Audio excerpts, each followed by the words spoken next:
සාදරයෙන් පිළිගනු ලබනවා. අද අපි කතා කරන්න බලාපොරොත්තු වෙන්නේ 8 ශ්‍රේණියට නිමිත සමමිතිය පාඩම පිළිබඳව. 7 ශ්‍රේණියේදී පුතාලා දුවලා ඉගෙනගෙන තියෙනවා සමමිතිය පාඩම ගැන. නමුත් අලුත් සංකල්පات එක්ක 8 ශ්‍රේණියේ සමමිතිය පාඩම ඉදිරියට ගෙන යන්නේ කොහොමද කියලා අපි දැන් බලමු.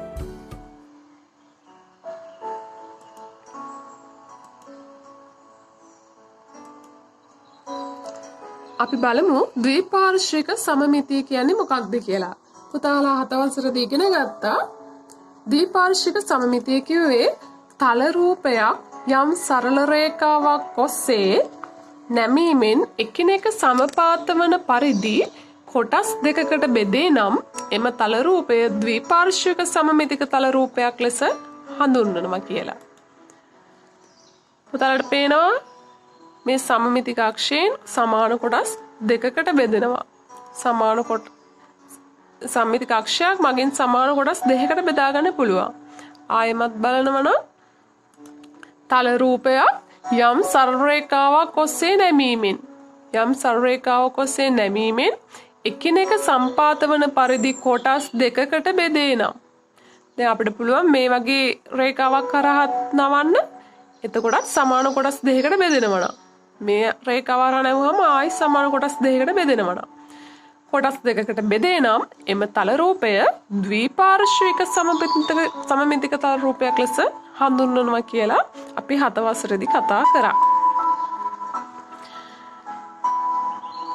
තල රූපයක් යම් සරල රේඛාවක් ඔස්සේ නැමීමෙන් එකිනෙක සම්පාත වන විට එම නැමුම් රේඛාව රූපයේ සමමිතික අක්ෂය ලෙස හැඳින්වේ. යම් කිසි රේඛාවක් ඔස්සේ නැමුම් රේඛාව ගත්තාම අපි ආඩ කියනවා සමමිතික අක්ෂය කියලා. මේ වගේ නිර්මාණ පුතාලා කරා 7 ශ්‍රේණියේදී තින්ත දාලා පුතාලා ක්‍රියාකාරකමක් කරා. අපිට ඒ වගේම පුතේ සමමිතික රූප එදිනෙදා ජීවිතයේදී ගොඩක් හම්බ වෙනවා. ඔබට බලනවා නම් හොඳට බලනවා නම් අපේ ස්වභාව ධර්මයේ දිහා ඔයාලට දකින්න පුළුවන් සමමිතික රූප බොහොමයක් ස්වභාව ධර්මයේ අන්තර්ගත වෙලා තියෙනවා. ඒ වගේම සමමිතික අක්ෂ පුතාලා එකක් දන්නවා සමමිතික අක්ෂ කතා කරලා තියෙනවා. සමයතුරස්‍රයක් ගත්තොත් සමමිතික අක්ෂ තියෙනවා 1යි 2යි 3යි 4යි. ඍජුකෝණාශ්‍රයක් ගත්තොත් සමමිතික අක්ෂ තියෙනවා 2ක්. රොම්බසයක් ගත්තොත් සමමිතික අක්ෂයේ තියෙනවා 2ක්. සරුංගලේඛාකාරයක රූපයක් ගත්තොත් පුතාලට පේනවා දැන් මේ රූපේ නම් සමමිතික අක්ෂය එකක් තියෙනවා. ඒ වගේම ත්‍රපීසියමක් ගත්තොත් මේ ත්‍රපීසියමට අනුව නම් සමමිතික අක්ෂය 1යි. නමුත් මෙන්න මේ ත්‍රපීසියම එක ගත්තොත් මේකේ සමමිතික අක්ෂ නැහැ. මේ අතර නවන්නත් බෑ, මේ අතර නවන්නත් බෑ. සමාන්තරාශ්‍රයේ විශේෂම අවස්ථාවක් පුතාලා හොඳට මතක තියාගන්න ඕන. සමාන්තරාශ්‍රයේ සමමිතික අක්ෂ නැහැ. කිසිම රේඛාවක් ඔස්සේ නැවුවට එකිනෙක මත සමපාත වෙන විදිහට අපිට ගන්න බෑ. ඒ නිසා මේක විශේෂ අවස්ථාවක්. සමාන්තරාශ්‍රයේ සමමිතික අක්ෂ නැහැ. ඒ වගේම සමපාද ත්‍රිකෝණයක් ගත්තොත් පුතාලට දකින්න පුළුවන් සමමිතික අක්ෂ 3ක් තියෙනවා.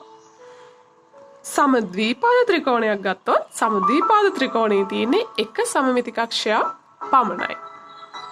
මේ ආදී වශයෙන් සමමිතික අක්ෂ ගැන අවබෝධයක් ඔබලාට තියෙනවා. ඊළඟට ද්විපාර්ශ්වික සමමිතික තල රූපයක සමමිති අක්ෂය දෙපස පිහිටි කොටස් දෙක හැඩයෙන් හා වර්ගඵලයෙන් එක සමාන වේ. පුතාලා බැලුවොත් මේ ද්විපාර්ශ්වික සමමිතික තල රූපයක් නම් මේ සමමිතික අක්ෂයේ දෙපස පිහිටි කොටස් දෙක හැඩයෙන් හා වර්ගඵලයෙන් හැඩයෙන් වගේම වර්ගඵලයෙන්ුත් එක සමාන වෙනවා. ස්වභාව ධර්මයේ හරිම විශ්මිත නිර්මාණයක්. අපිට පේනවා ගොඩක් සමමිතික. ඇත්තටම අපි ස්වභාව ධර්මය ගැන හොඳින් බලනවා නම් මේ දේවල් අධ්‍යයනය කරන්න පුළුවන්. සමමිතික අක්ෂ තියෙන අවස්ථා සඳහා උදාහරණ ටිකක් පුතාලට බලා ගන්න පුළුවන් මේවා තියෙනවා. ගොඩක්ම ශාක පත්‍ර තියෙනවා සමමිතික අක්ෂයක් තියෙන. ඒ කියන්නේ සම්මිතික අක්ෂය කියන එක අපි මනක් කල්පිතව හිතනවා. නමුත් මේ රූපේ සමාන කොටස් දෙකකට බෙදන්න පුළුවන් විදිහට අපිට දකින්න පුළුවන්. පුතාලට පුළුවන් මේ වගේ එක කොටසක් දුන්නාම අනිත් පැත්තේ සම්මිතික වෙන විදිහට රූපය අඳින්න. 7 වසරේදී පුතාලා ඒවක් කරා. මේ අපේ ස්වභාව ධර්මයෙන් අපට හමුවන සමමිතික රූප. මේ වෙනකන් කොටස් අපි 7 වසරේදී කතා කරලා තියෙනවා. 8 වසරේ පුතාලට අලුතෙන් තියෙන සංකල්පය තමයි බ්‍රමක සමමිතිය. මොකක්ද මේ බ්‍රමක සමමිතිය කියන්නේ? අපි බලමු මොකක්ද බ්‍රමක සමමිතිය කියන්නේ කියලා. යම් කිසි තල රූපයක් එය තුල වූ යම් ලක්ෂයක් වටා එක් වටයක් භ්‍රමණය කිරීමේදී වටේ අවසන් වීමට පෙර එහි මුල් පිහිටුම සමග සම්පාත වන්නේ නම් එම තල රූපයට බ්‍රමක සමමිතිය ඇතැයි කියනු ලැබේ. පුතාලට පැහැදිලිද ඒක? ආයි පාරක් බලන්න. අපි මේ රූප සටහන යම් කිසි තල රූපයක් එය තුල වූ යම් ලක්ෂයක් වටා එක් වටයක් භ්‍රමණය කිරීමේදී වටේ අවසන් වීමට පෙර එහි මුල් පිහිටුම සමග සමපාත වන්නේ නම් එම තල රූපයට බ්‍රමක සම්මිතියක් ඇතැයි කියනු ලැබේ. ඒ වගේම තල රූපය තුල වූ එම ලක්ෂයට අපි නමක් දෙනවා භ්‍රමණ කේන්ද්‍රය කියලා. මේක පුතාලට තව පැහැදිලි වෙයි ඊගා උදාහරණ වලින්. බ්‍රමක සමමිතිය ඇති තල රූපයක් එහි භ්‍රමණ කේන්ද්‍රය වටා එක් වටයක් භ්‍රමණය වන විට එම තල රූපයේ මුල් පිහිටුම සමග සමපාත වන වාර ගණනට අපි කියනවා බ්‍රමක සමමිතිය ඇති තල රූපයේ බ්‍රමක සමමිති ගණය කියලා. පුතාලට මේ උදාහරණයෙන් බලන්න පුළුවන්. දැන් මේ ඍජුකෝණාශ්‍රයක් තියෙන්නේ මෙයාගේ බ්‍රමක සමමිති ගණය. බ්‍රමක සම්මිති ගණය කියන එක අපි දැන් කලින් අර්ථ දැක්කුවා. සම්පූර්ණ වටයක් යද්දී මේ ආරම්භක පිහිටීමට ආයෙ එනවා. මෙතන තමයි ආරම්භක පිහිටීම. පුතාලා බලන්න තාම ආරම්භක පිහිටීමට ආවේ නැහැ. තාමත් නැහැ. මොන නැවතත් ආරම්භක පිහිටීමට ආවා. නැවතත් ආරම්භක පිහිටීමට එන්නේ එක වටයක් භ්‍රමණය වෙද්දී මෙයා එයාත් එක්ක සමපාත වෙන වාර ගණනට තමයි අපි බ්‍රමක සමමිති ගණය කියලා කිව්වේ. දැන් අපි බලමු. පුතාලට මතක නම් මෙතන තියෙනවා යම් කිසි තල රූපයක් ඒ තුළ වූ යම් ලක්ෂයක් වටා එක් වටයක් භ්‍රමණය කිරීමේදී වටේ අවසන් වීමට පෙර එහි මුල් පිහිටුම සමග සම්පාත වන්නේ නම් එම තල රූපයට බ්‍රමක සමමිතිය ඇතැයි කියනු ලැබේ. අපි බලමු මේ ඍජුකෝණාශ්‍රයේ බ්‍රමක සමමිති ගණය කීයද කියලා. දැන් මෙයාගේ ආරම්භක පිහිටීම මෙතන මේ බලන්න. තාම නැහැ සම්පාත උනේ 1යි. තාම නැහැ 2යි. නැවතත් ආරම්භක පිහිටීමට ආවා. එහෙනම් මේ ඍජුකෝණාශ්‍රයේ නැවතත් වාරයක් බලනවා එක් වාරයක්. තාම නැහැ. නැවතත් සම්පාත වුණා දෙවෙනි වාරයේදී. ඒ කියන්නේ මෙන්න ඍජුකෝණාශ්‍රයේ බ්‍රමක සමමිති ගණය 2යි. හොඳයි. පුතාලා බලනවා නම් සමචතුරාශ්‍රයේ බ්‍රමක සම්මිති ගණය කීයද? මේක ආරම්භක පිහිටීම අපි බලමු.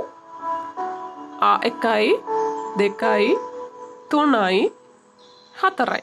නැවතත් බලනවා නම් ඒ නැවතත් එම පිහිටුමට සම්පාත වෙනවා 1යි 2යි 3යි 4යි. එහෙනම් සමචතුරාශ්‍රයේ පුතාලට පේනවා බ්‍රමක සමමිති ගණය 4ක් ලෙස. නැවතත් ආරම්භක පිහිටීමට එන්න ඕන සම්පූර්ණ වටයක් ගිහිල්ලා එයා එන්නේ. ඒ යන අතරේ එයාම එම සමචතුරාශ්‍රය මතම සමපාත වෙන වාර ගණන තමයි අපි බ්‍රමක සම්මිති ගණය කියන්නේ. පුතාලට මේ වීඩියෝවෙන් පැහැදිලි එක. පුතාලා සමාන්තරාශ්‍රයක් ගත්තොත් සමාන්තරාශ්‍රයේ මේක ආරම්භක පිහිටීම නම් අපි බලමු මේක 1යි 2යි. සම්පූර්ණ වටයක් නැවතත් බලමු. සම්පූර්ණ වටයක් ගමන් කරද්දී කී වාරයක් සම්පාත වෙනවද? 1යි 2යි. එහෙනම් සමාන්තරාශ්‍රයේ බ්‍රහ්මක සම්මිති ගණය 2ක් වෙනවා. නමුත් පුතාලා මතක තියාගන්න ඕන සමාන්තරාශ්‍රයේ සමමිතික අක්ෂ නම් තිබුණේ නැහැ. ද්විපාර්ශ්වික සමමිතිය ඇති බ්‍රහ්මක සමමිතිය සහිත ජ්‍යාමිතික තල රූපවල බ්‍රහ්මක සමමිති ගණය සමමිතික අක්ෂ ගණනට සමාන වේ. ඒක ගොඩක් වැදගත් දෙයක් පුතාලා තේරුම් ගන්න මේක. ද්විපාර්ශ්වික සමමිතිය ඇති.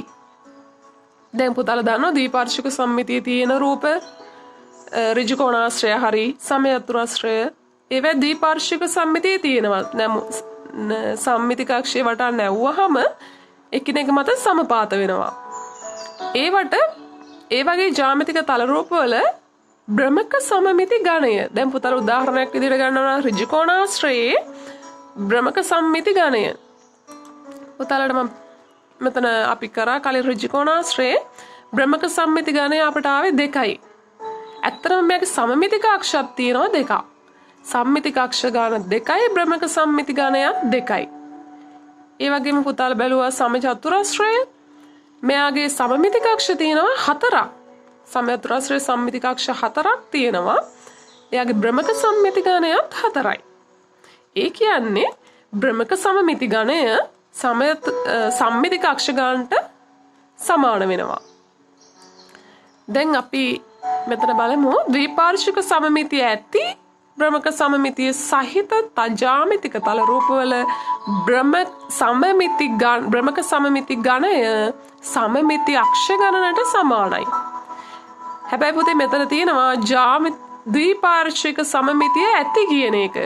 මොකද ඒක එහෙම සඳහන් කරලා තියෙන්නේ සමාන්තරාශ්‍රය ද්විපාර්ශ්වික සම්මිතියක් තියෙනවා කියලා ගන්න බෑනේ පුතේ. මොකද අපිට සමමිතික අක්ෂ නැහැනේ. එකිනෙක සම්පාත වෙන්නේ නැහැ.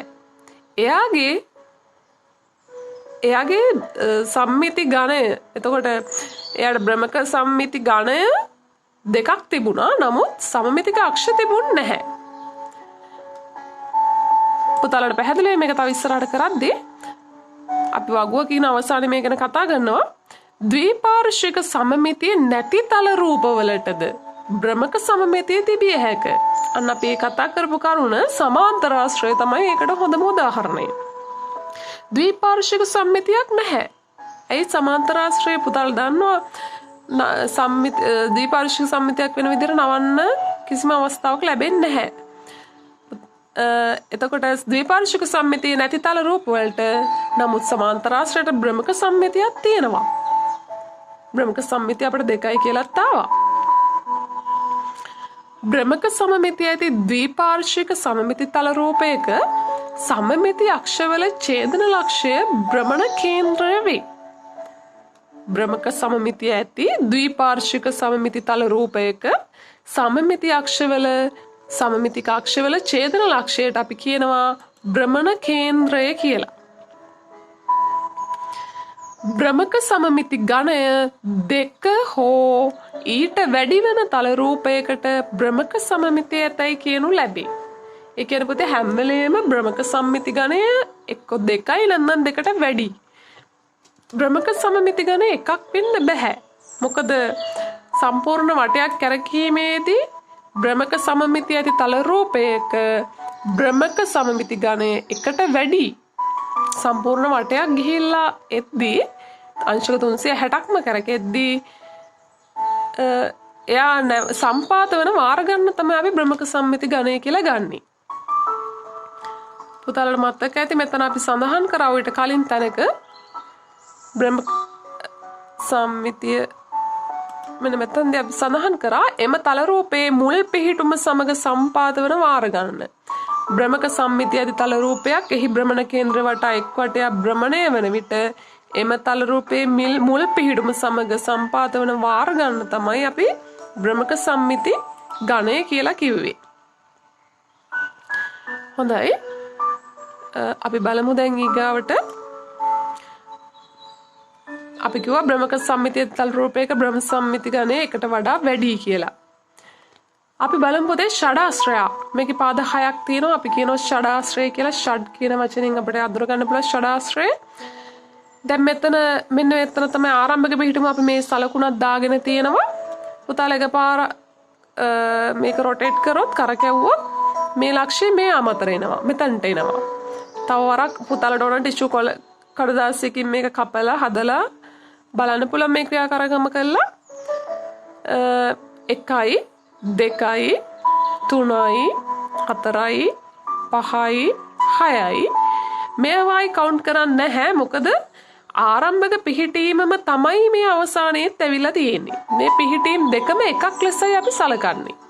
මෙයාලව පුතා මේ අවස්ථා දෙකක් විදිහට ගනින්න එපා. මේ අවස්ථාවම තමයි මේ තියෙන්නේ. ඒ දෙනවා අපි එක අවස්ථාවක් සැලකුවහම ඇති. 1යි 2යි 3යි 4යි 5යි 6යි.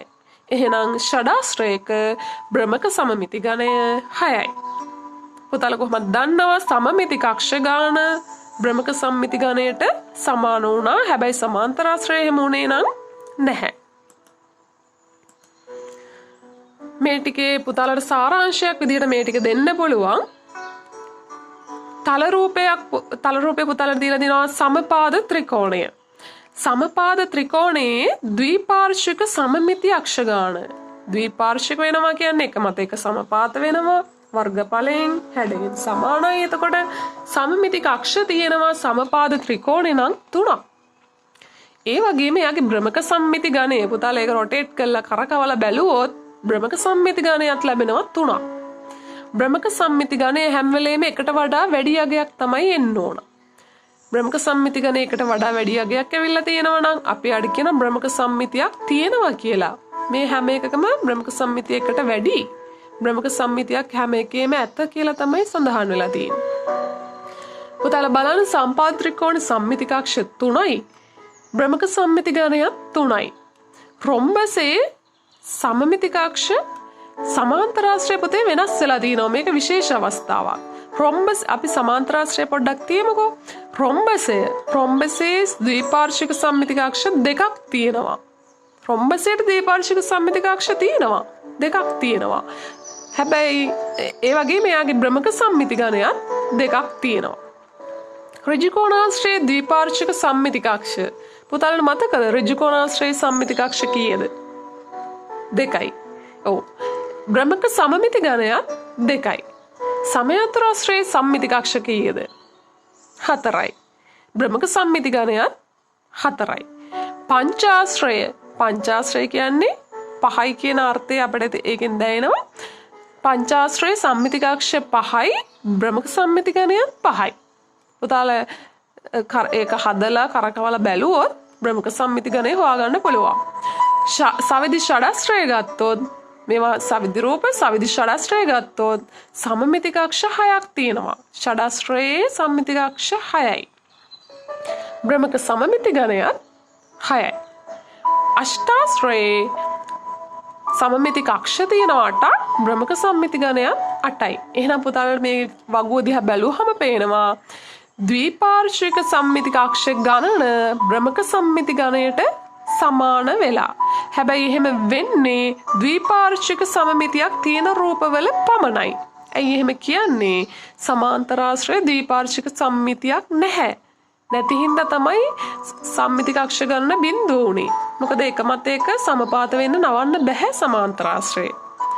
එහෙනම් ඒක තමයි විශේෂ අවස්ථාව. පුතාලා ඒක පොඩ්ඩක් මතක තියාගන්න. විශේෂයෙන්ම සඳහන් වෙනවා ප්‍රශ්න පත්‍රවල. පසුගිය විභාග ප්‍රශ්න පත්‍රවල මේ අදි විශේෂයෙන් බලලා තියෙනවා. ද්විපාර්ශ්වික සම්මිති කක්ෂ ගණන බිඳුවයි සමාන්තරාශ්‍රයේ බ්‍රමක සම්මිති ගණය හැබැයි දෙකක් තියෙනවා. ඒ කියන්නේ ද්විපාර්ශ්වික සම්මිති කක්ෂ නැති වුණාට බ්‍රමක සම්මිති ගණයක් තියෙන්න පුළුවන්.